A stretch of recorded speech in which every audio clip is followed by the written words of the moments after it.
कि नूर नबीजी मर्तबा नाई गो सीमाना, नाई गो सीमाना।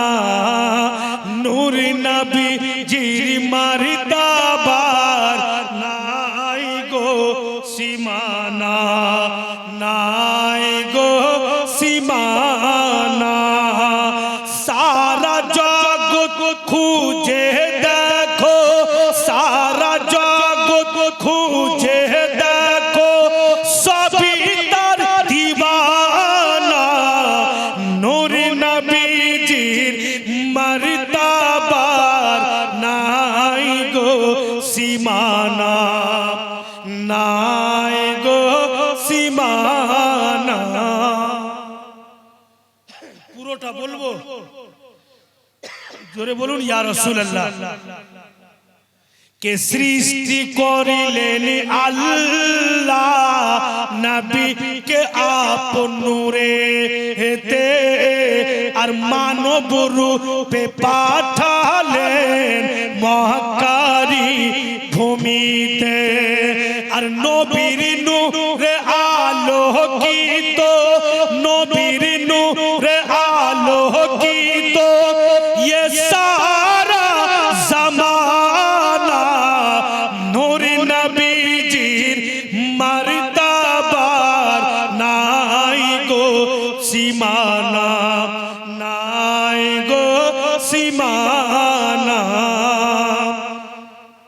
मेघ छाया करे रोद ना लागे गाए, আর পাথর কোলে মম হয় ব্যথা না দেয় পায়ে। মেঘ ছায়া করে রোদ না লাগে গায়ে, পাথর কোলে মম হয় ব্যথা না দেয় পায়ে। আর ডুবা সূর্য ফিরে আসে, ডুবা সূর্য ফিরে আসে, চাক হয় চাঁদের সিনা। নূর নবীজির মর্তবার নাই গো সীমানা, নাই গো সীমানা।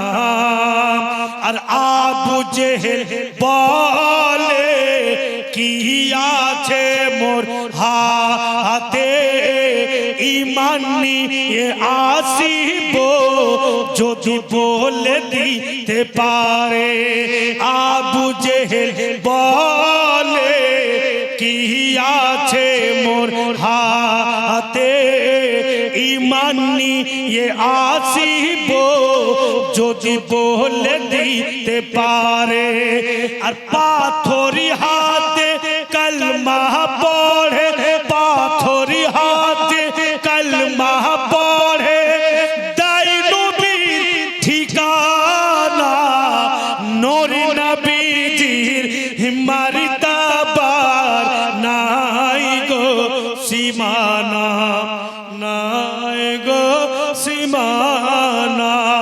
সারা জগৎ খুঁজে দেখো, সবই তার দিওয়ানা। নূর নবীজির মর্তবার নাই গো সীমানা, নাই গো সীমানা। তো মা হালিমার দিল বলছে কে ছেলে আমার কোথাও হারিয়ে যায়নি, নিশ্চয়ই দাদার কাছে চলে এসেছেন। যদি দাদার কাছে না আসতেন তো নবী পাকের শরীরের খুশবু পাওয়া যেত না। মা হালিমা ভিতরে গিয়া দেখছেন গো, জানো নবী মুস্তাফা আব্দুল মুত্তালিবের কোলে বসে আছে। দাদার কোলে পোতা বৈশা আছে, হযরত মা হালিমা বলছেন, লাডলা দুলার কি খবর বাবা, তুমি চুপচাপ চলে এসছো, কত না তোমাকে খোঁজ করছিলাম। দয়ার নবী মুস্তাফাকে জিজ্ঞাসা করছেন মা হালিমা। আব্দুল মুত্তালিব বলেন, ও হালিমা পরে জিজ্ঞাসা করবে, অনেক দূর থেকে তুমি আসলে, একটি কাজ করো, মুখ হাত ধুয়ে নাও, কিছুটা খেয়ে নাও, একটু শান্ত হয়ে যাও, তারপরে আলাপ আলোচনা হবে, তারপরে কথাবার্তা হবে। ঠিক মা হালিমা মুখ হাত ধুয়ে ফ্রেশ হয়ে গেলেন, এবার কিছু খাবার খাইলেন।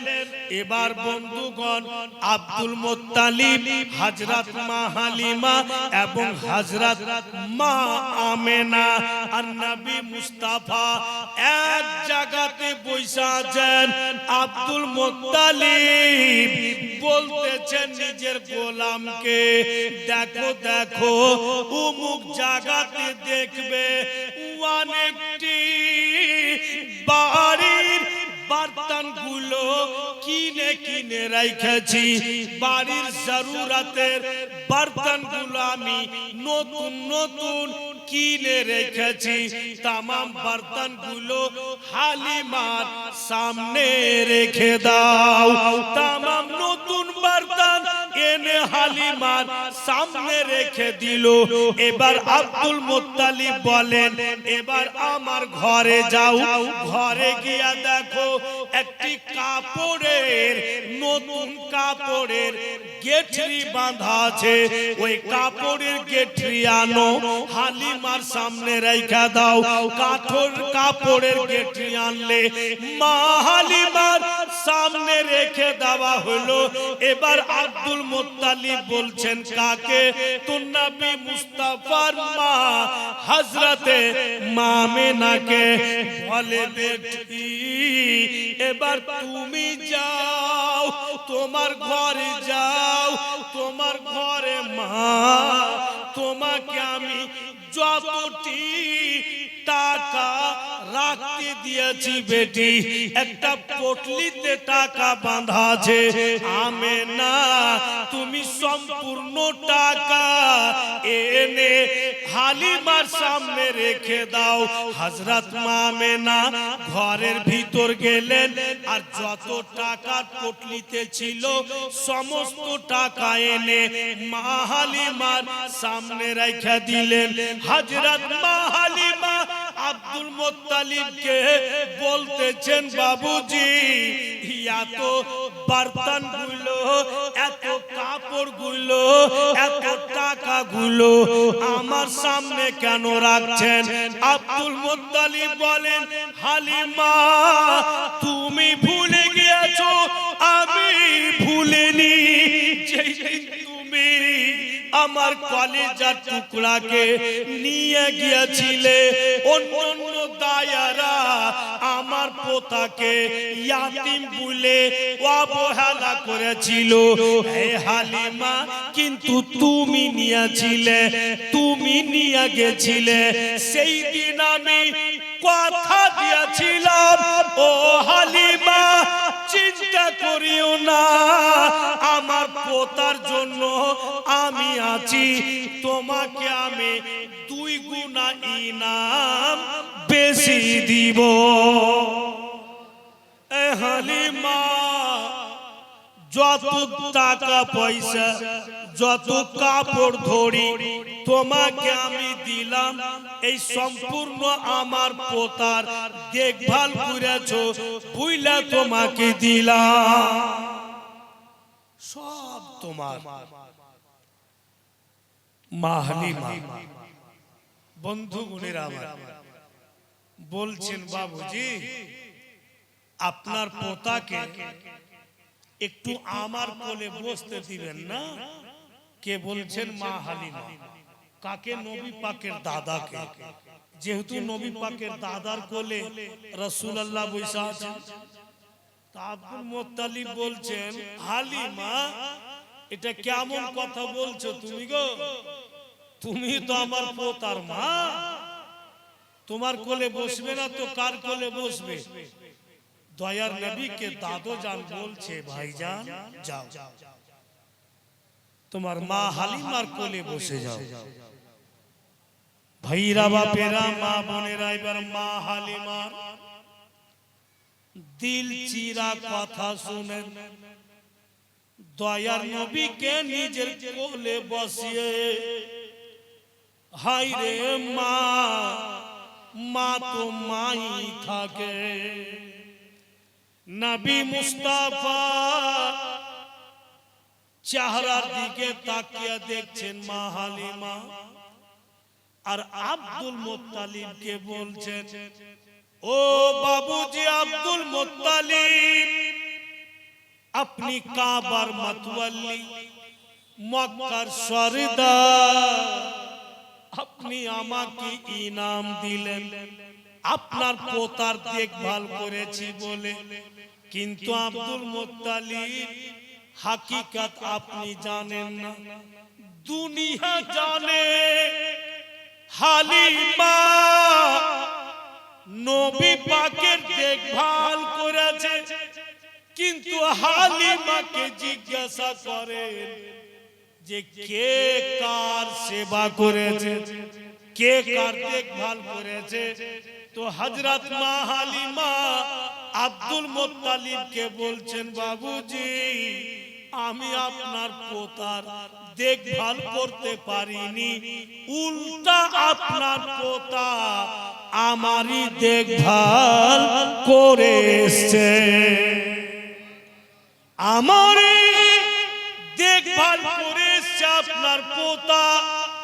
ও আব্দুল মুত্তালিব, আমি কি খাবো, আমার স্বামী কি খাবে, আমার ছেলে মাসরুদ কি খাবে, আমরা থাকবো কোন জায়গাতে, আমাদের বাড়ি ঘর খাওয়া দাওয়া সম্পূর্ণ জিনিস আপনার পোতা আমরাকে দিয়ে চলে এসেছে, আর কিছুরির প্রয়োজন নাই।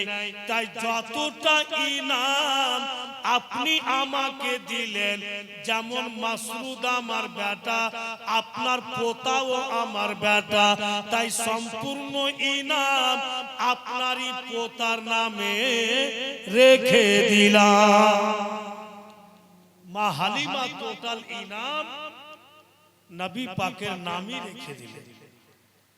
তো মা হালিমা বলছেন নবী পাককে, বাপুরে ভুলে যাইস না বেটা, যখন যখন আমি স্মরণ করব, তোমাকে ইয়াদ করব, ভুলে যাইও না বাবা। দয়ার নবী মুস্তাফা বলছেন, মা একদম চিন্তা করিয়েন, আপনি যখন কোন সমস্যায় পড়ে যাবেন, আপনার এই লালকে আপনি ইয়াদ করে নিয়েন, আমার ইয়াদে মা আপনার সমস্যার সমাধান। নবী মুস্তাফা বললেন হযরত মা হালিমাকে। ভাইরা বাপেরা আমার, আর সত্যি মা হালিমা যা কিছু প্রপার্টি পেয়েছে, যত দৌলত হয়েছে ওনার, সব আমার আপনার নবীর সদকাতি হয়েছে। বেরাদার আমার, নবী যদি না যাইতেন তো বন্ধুগণ হালিমার সম্মান বাড়ত না। আমার নবীকে যদি না নিয়ে যেত তো মা হালিমাকে দুনিয়ার লোক চিনত না। রাসূলুল্লাহর সঙ্গে সম্পর্ক লাগাতে মা হালিমার সম্পর্ক মানে সম্মান বেড়ে গেল। আচ্ছা বলেন, সবাই তো জানছেন যে এই পারটা হচ্ছে বাঙ্গাল আর ওই পার হচ্ছে গঙ্গার ঝাড়খণ্ড। তো রাজমহলে আপনি লঞ্চে উঠবেন তো বাপু নদীর পানি এত কাছে, কারণ যে লঞ্চে এক এক মার্তাবা 9 খান করে লরি চাপছে। আপনার ওই 14 চাকিয়া হোক 16 চাকিয়া হোক লরি 9 পিস করে বড় লঞ্চটাতে একবার চাপছে। আর ওই লঞ্চে লোকও থাকছে। তো এমন ভাবে লঞ্চ আসছে যে কতটা লঞ্চ ভিতরে যাচ্ছে যে আপনি লঞ্চের চাদরাতে বসে উঠিয়া পানি খেতে পারবে নদী থেকে, फिर भी लॉन्च पानी के चीरे আসে। तो सुल्तान मौलवी साहेब चैत्र बैशाखे दरियापुर আসবে জলসাতে, तो राजमहल घुরে আসছি, तो লঞ্চে উঠলাম, আর বাবু হাই রে পানি চকচক করছে গঙ্গার পানি। तो दिल বলছে कि सुल्तान पानी খেয়ালে বাঙালি এরকম চকচকা পানি পাবি না।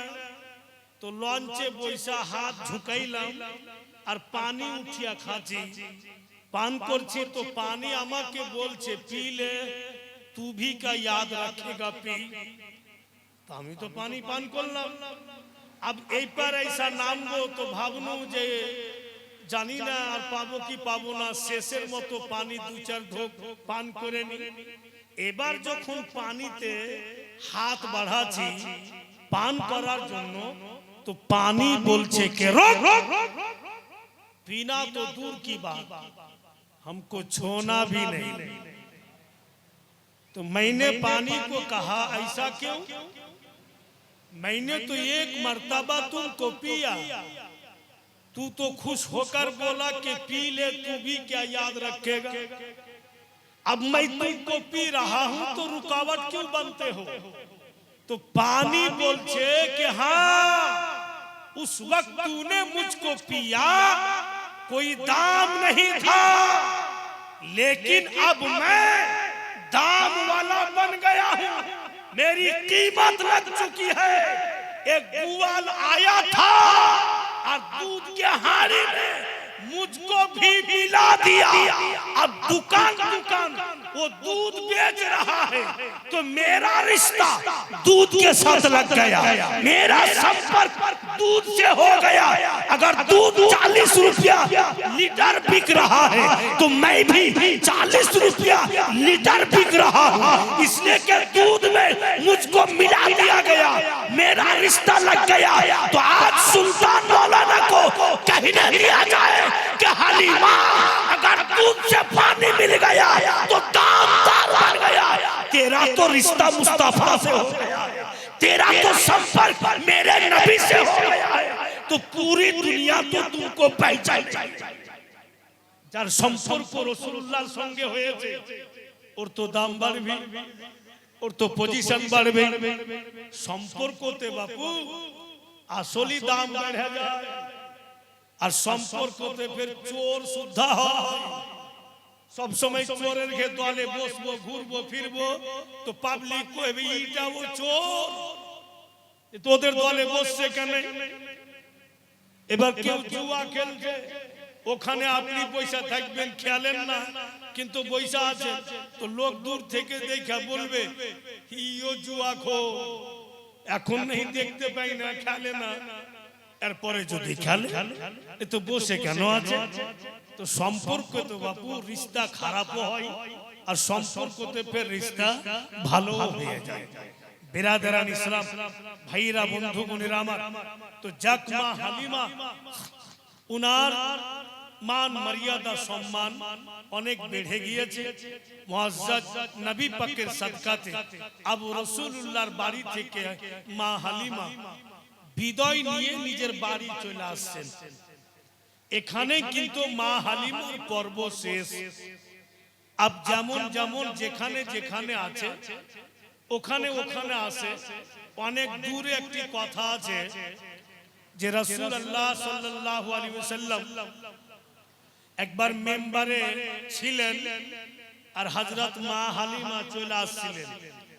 তো মেম্বার থেকে নাইমা নবী পাক বাবুজি নিজের কাঁধার চাদরকে নামিয়ে বিছিয়ে দিলেন আর মা হালিমাকে বলছেন যে আপনি এখানে বসুন। তো মুআজ্জাজ সাহাবায়ে কিরাম তাজ্জুব হয়ে যায়, ইয়া রাসূলুল্লাহ এটা কোন মেয়ে এর জন্য আপনি চাদর বিছিয়ে দিলেন। तो नबी पाक बोलছে ये मुझको दूध पिलाने वाली माँ है, इन्होंने मुझको दूध पिलाया। तो मुआज्जाज इसमें बात साफ हो गया, अगर दूध पिलाने वाली माँ अगर मुस्तफा से मुलाकात करने जाए तो अपने कांधे का चादर जमीन पे बिछा दे, जो माँ के पेट पेट से मैं दुनिया में आया हूँ, जिस माँ को तकलीफ देके मैंने जन्म लिया, बताइए उस माँ को किस तरह हमको मालूम।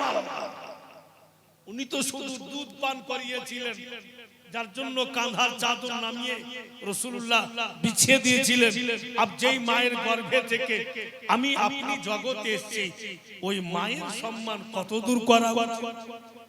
মানুষ বাপু সবই বুঝতে পারছে যে কোনটা ভালো মন্দ, বুঝতে কেউ কম নাই, কিন্তু কেন গোলমাল হয়েছে আল্লাহই জানে। যতদিন বেটার বিয়ে দিনি বাবজি, ততদিন বেটা আমার, আর যেই দিন বিয়ে দিয়ে দিলু তখন সতলা বেটা উ আর আমার। 10টা কথা বলবো তো 2টা মানবে, 8টাই মানবেন, এরকম এখন পজিশন হয়ে গেছে। তো বাপ মাও ঢং ধরলেছে, যেদিন বিয়ে দিয়ে দিলে ওদিন বাপ মা ঘরে বৈশা বৈশা স্বামী স্ত্রী জি ভরে কাইন্দলে, যাই হলে বেটা নেই, বিয়ে দিয়ে দিবার নাই, সব বাপ মায়ের দিলে কথা বলছে। কিন্তু ভাইরা আমার, বন্ধু বোনেরা, হযরত মা আমেনা যখন মা হালিমা বিদায় করে গেলেন নিজের বাড়ি, কিতাব লেখক লিখছেন, মা বেটিরা একটু ধ্যান দিয়ে শুনবেন। মা হালিমা তো বিদায় নিয়ে চলে গেলেন বাড়ি, এবার হযরত মা আমেনা নিজের শ্বশুর বাবাকে রুটি খেতে দিয়েছে, আর পার্শ্বে নবী মুস্তাফা দাদা পোতা পার্সা পার্সি বৈশা আছে। হযরত মা আমেনা শ্বশুর বাবাকে খিলাইছে, আর রুটি যখন খাচ্ছেন আব্দুল মুত্তালিব, তো নবী পাকের মা বলছেন, বাবুজি রুটি বানিয়ে আপনাকে দিয়েছে, রুটি খাচ্ছেন আপনি, ভালোভাবে খেতে পারছেন কিনা, যদি রুটি কড়া মনে হয় একটু আমাকে ইশারা করবেন, আমি নরম করে দেওয়ার চেষ্টা করব। কেমন বৌমা! এদিকে আব্দুল মুত্তালিব রুটি খাচ্ছে আর বলছে সুবহানাল্লাহ। আমেনা বলো তো বেটি, জবে থেকে তুমি আমার আব্দুল্লাহকে বিয়ে করে আমার বাড়ি এসছো রে মা, তুমি কি প্রমাণ করতে পারবে যে কোনদিন তোমাকে বৌমা বলে ডেকেছি? বলে না। তো কি বইলা তোমাকে ডাকছি রে মা? তো হযরত মা আমেনা বলছেন, নবী পাকের মা বলছেন যে কখনো বেটি বইলা ডাকছেন, কখনো মা বলে ডাকছেন। আব্দুল মুত্তালিব বলছেন, আমেনা যখন মা বলে ডাকছি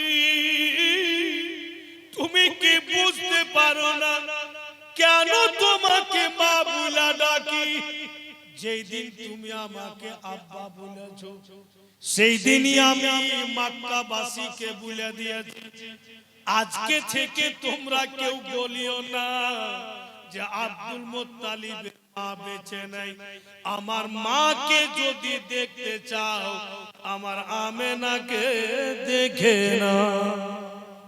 শ্বশুর বলছে, মা তুমি যখন আমার মা, আর মা যখন ছেলের জন্য রুটি হোক বা খাওয়ার হোক, মা যখন বানাই বেটি ছেলেদের জন্য কখনো খারাপ হয় না রে মা।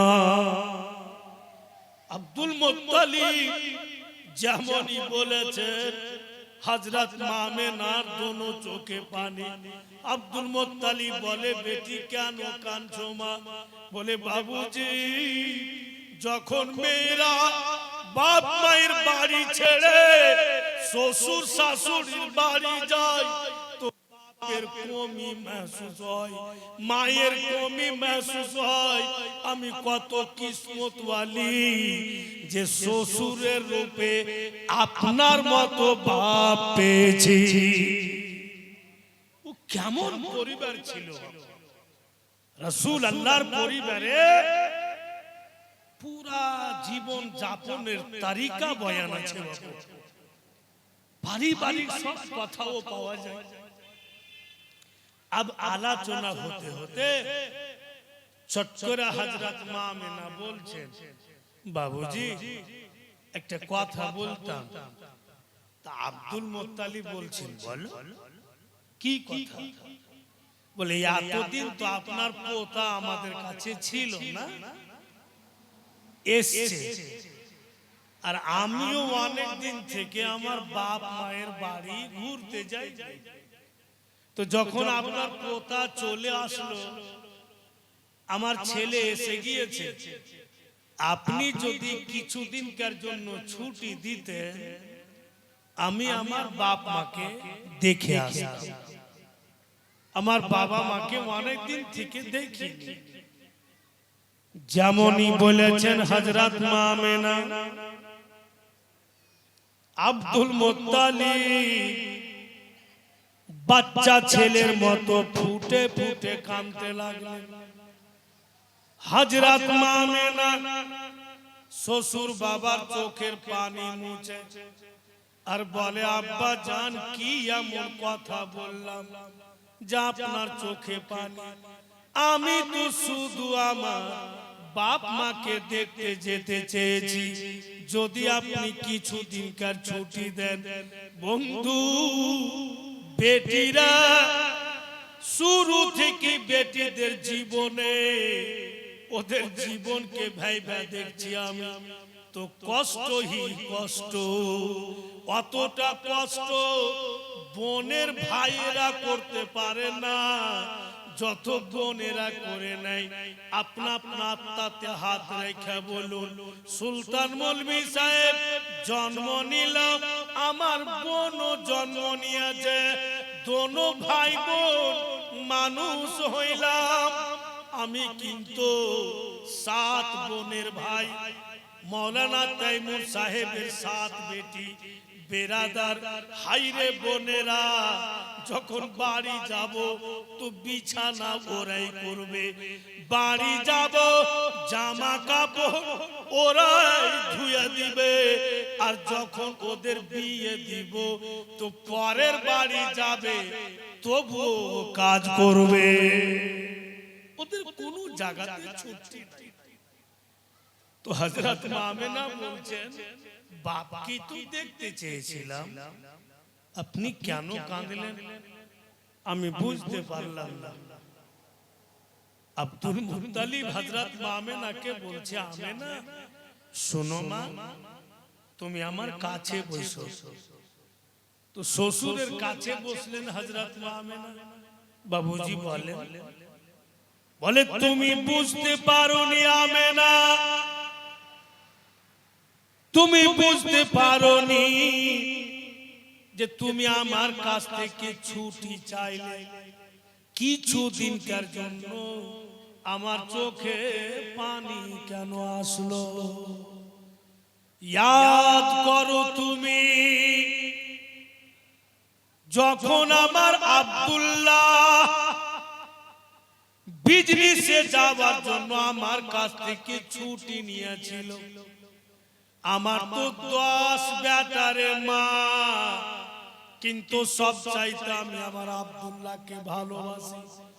ছেলেকে আমি ছুটি দিতে চাইছিলাম না, কিন্তু আমেনা তুমিও বললে, কি বলে তার ভাইয়েরাও বললে, তখন আমি ছুটি দিলাম।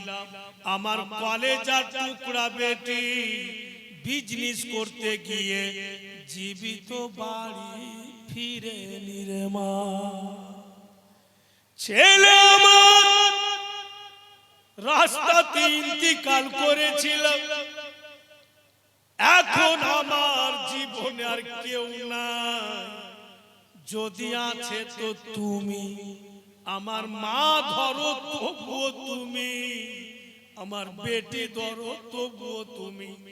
আমেনা তুমি যদি খাবার না বানিয়ে দাও তো আমি আর খিদা মিটে না, পেট ভরে না। তোমার হাতের খাবার না পাই তোমার বাপের পেট ভরে না। আজকে তুমি আমার কাছ থেকে তোমার বাবা মায়ের বাড়ি যাবে বইলা তুমি ছুটি চাইলে, তাই আমার হুট করে দিল বইলা উঠলো আমার আব্দুল্লাহর মতো আমেনাও যদি জীবিত না ফিরে এই বৃদ্ধর জীবন কেমন কাটবে।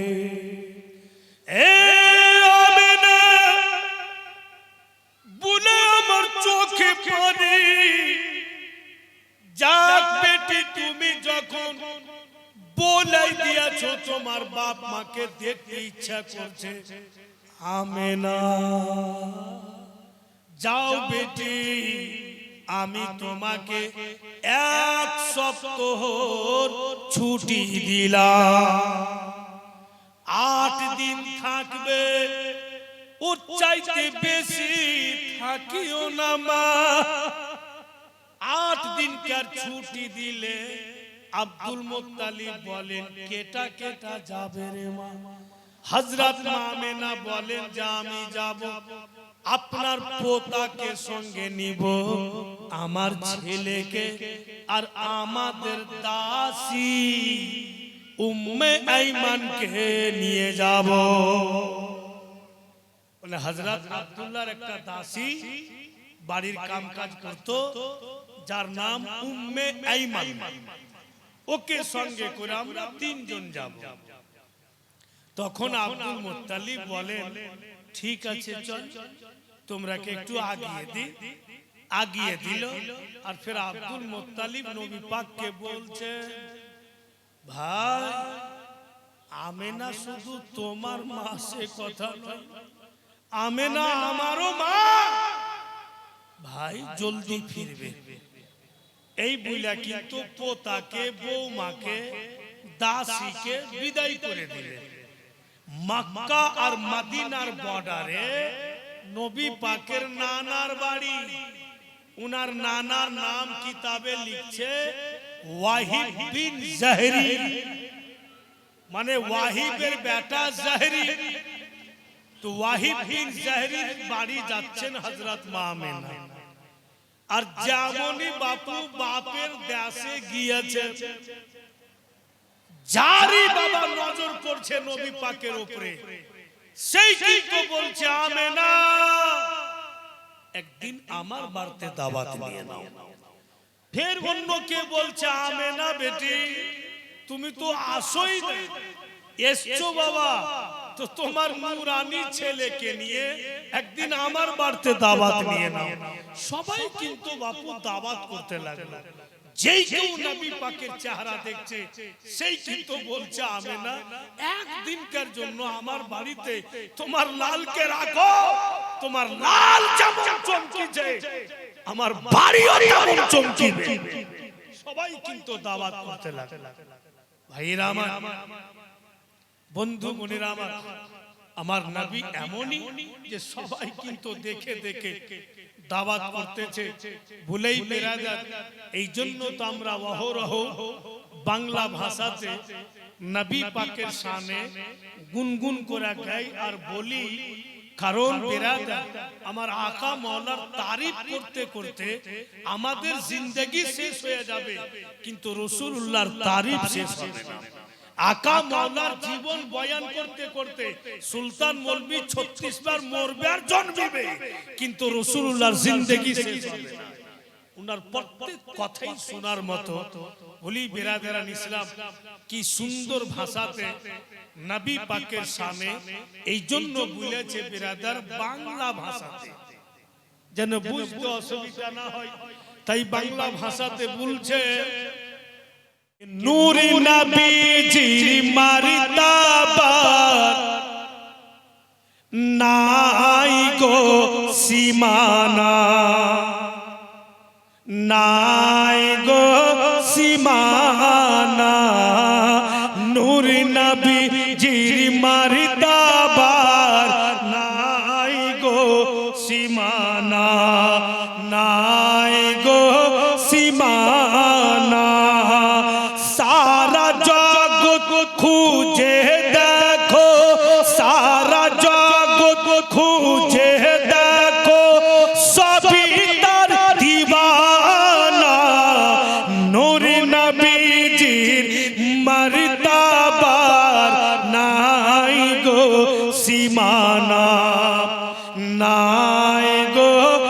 সীমানা। পুরোটা বলবো, জোরে বলুন ইয়া রাসূলুল্লাহ। কে সৃষ্টি করিলেন আল্লাহ নবীকে আপন নূরে হেতে, আর মানব রূপে পাঠালেন মহাকারী ভূমিতে। আর নবীর নূরে আলোকিত, নবীর নূরে আলোকিত ये सारा ज़माना नूर नबीजीर मर्तबार नाई गो सीमाना, नाई गो सीमाना। मेघ छाया करे रोद ना लागे गाए, আর পাথর কোলে মম হয় ব্যথা না দেয় পায়ে। মেঘ ছায়া করে রোদ না লাগে গায়ে, পাথর কোলে মম হয় ব্যথা না দেয় পায়ে। আর ডুবা সূর্য ফিরে আসে, ডুবা সূর্য ফিরে আসে, চাক হয় চাঁদের সিনা, নূর নবীজির মর্তবার নাই গো সীমানা, নাই গো সীমানা।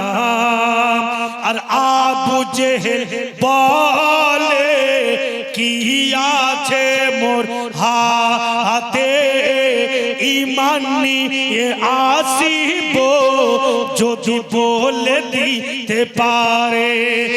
আবু জেহেল বলে কি আছে মোর হাতে, ঈমান নিয়ে আসিব যদি বলে দিতে পারে। আর পাথরি হাতে কলমা পড়ে, পাথরি হাতে কলমা পড়ে, দেয় নবীর ঠিকানা, নূর নবীজির মর্তবার নাই গো সীমানা, নাই গো সীমানা। সারা জগৎ খুঁজে দেখো সবই তার দিওয়ানা, নূর নবীজির মর্তবা